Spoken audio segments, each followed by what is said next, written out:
Rural New York has a shortage of healthcare professionals. That's no secret. But a new report from State Controller Tom DiNapoli's office puts some data to the problem.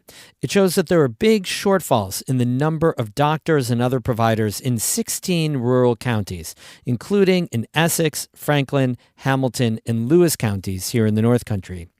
A snapshot of the North Country's wobbly healthcare system, even before Medicaid cuts from Republicans' big, beautiful bills start to hit. That's today's story of the day.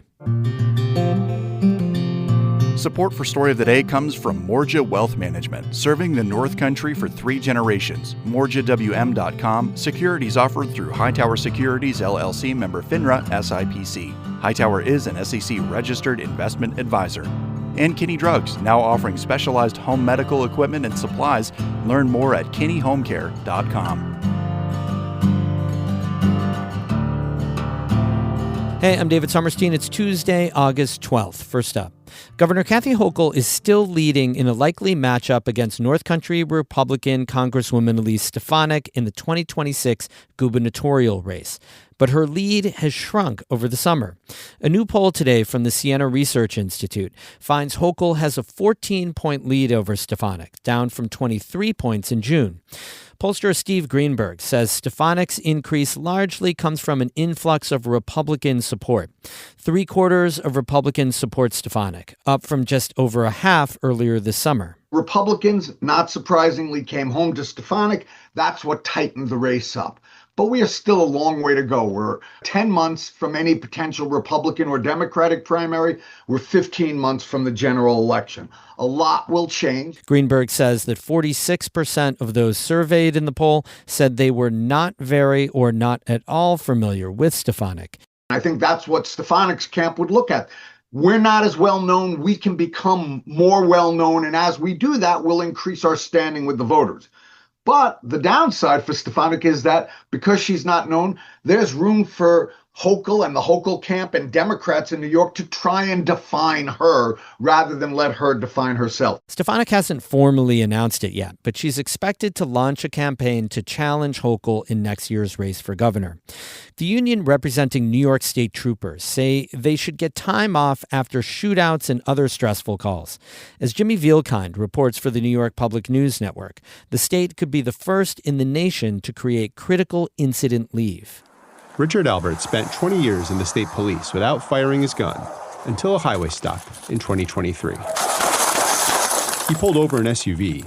A passenger shot him through the window. 364, shots fired, shots fired. Albert was suddenly in a gunfight.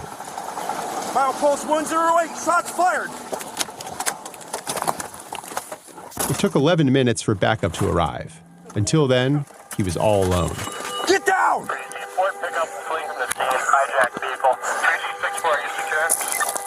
Negative! Not in custody! I'm hit in the arm! The shooter was later found dead in a wooded area. He died of a self-inflicted gunshot wound. Albert was taken to the hospital, but his left arm wasn't the only thing injured that day. He later recalled the mental stress he experienced when the adrenaline wore off. It's a numbing feeling, and it lasted for quite a few days. It's really hard to explain. Albert took 13 months to return to duty. Most of it was spent rehabbing his arm. But the incident highlighted that the New York State Police doesn't have a policy on when troopers involved in harrowing situations have to go back to work. State Senator Jeremy Cooney wants to change that. The Rochester Democrat wrote a bill that would require up to 20 days of leave for troopers involved in a critical incident. That includes shootouts or other situations involving death or serious injury. Cooney says having a set time to decompress is important for troopers and the communities they serve. He doesn't want law enforcement officers back on the beat before they've fully recovered.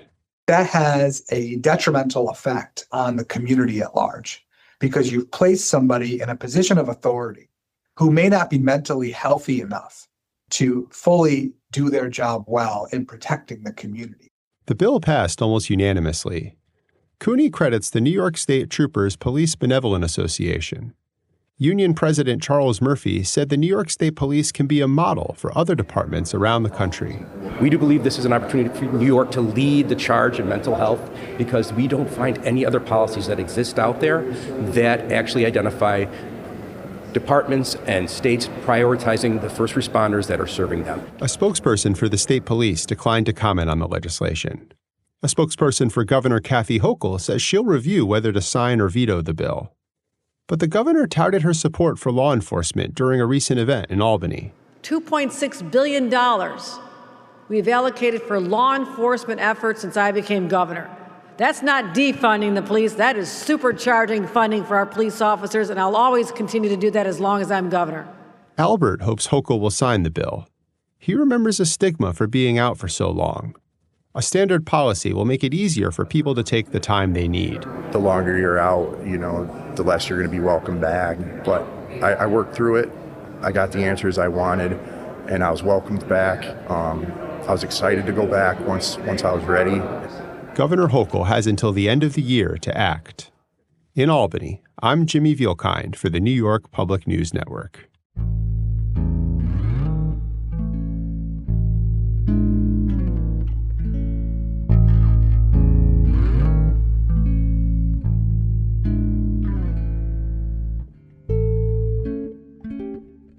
Republicans' massive tax and spending bill is expected to cut more than $1 trillion for healthcare programs like Medicaid over the next decade.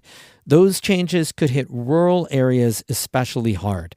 And according to a new report from State Controller Thomas DiNapoli's office, those rural healthcare systems like ours in the North Country don't have much wiggle room. DiNapoli, a Democrat, spoke with Champlain Valley reporter Kara Chapman about the report. It's really a snapshot, a picture in time, saying, hey, you still have some issues as far as access to primary care physicians, OGBYN, pediatric, mental health services, dentists. It varies depending on which county you look at, but overall for the North Country, for rural counties, real challenges out there that we have to address. Were there any findings in particular that came out of the report that were, surprising or shocking that stood out to you? The severity of the lack of mental health professionals certainly was one thing that jumped out to me. And you look at some of the national studies, many of the studies have shown that suicide rates are higher in rural communities. Not 100% sure of the reason for that, perhaps isolation in general and economic challenges, but it's exacerbated by the lack of access to mental health professionals. So I'd say that was one area. Certainly in terms of OGBYNs, you have some counties that don't have any physician providing those services. Dental care, Hamilton County has no dentist, So some of the county differences stood out. I think the other piece that I would mention is that of the 6, I guess you call them safety net hospitals, or hospitals in our state that have the highest percentage of Medicaid reimbursement in terms of patient mix, 3 of the 6 are in the North Country. So when you look at the Medicaid cuts coming out of Washington, the impact on our rural hospitals, some of which already on a very tight margin, could be very severe. Could we see downsizing? Could we see closures? Can you talk a bit more about that? Because I was wondering what this tells us about how vulnerable, rural areas in New York are to these Medicaid changes that are coming up. Yeah, I think very vulnerable. I think families are vulnerable.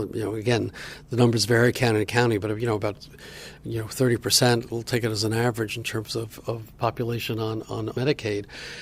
Between cuts in the program and administrative costs and new requirements, and then the cutbacks in the essential plan, which has really helped to expand healthcare coverage in New York, we're one of the states that has been very good about Medicaid expansion, leveraging federal dollars with the essential plan, building off of Obamacare and so on.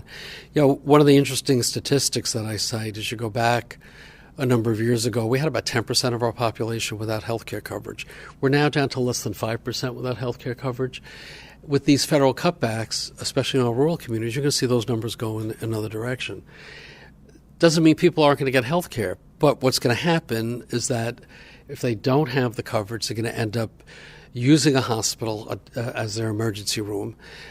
Probably when they're sicker, it's going to cost more. The charity pools will have to pay for it. We're all going to pay for it anyway. So I think many of these cuts are short-sighted, really going to hurt people. And again, because in rural New York, already the access has been limited. It's only going to make a tough situation worse. That was State Controller Tom DiNapoli speaking with our Champlain Valley reporter, Kara Chapman. We have more news all the time on our website, ncpr.org. Music today by Mark Corey of Watertown and Evan Veenstra of Gananoque, Ontario. I'm David Sommerstein, North Country Public Radio.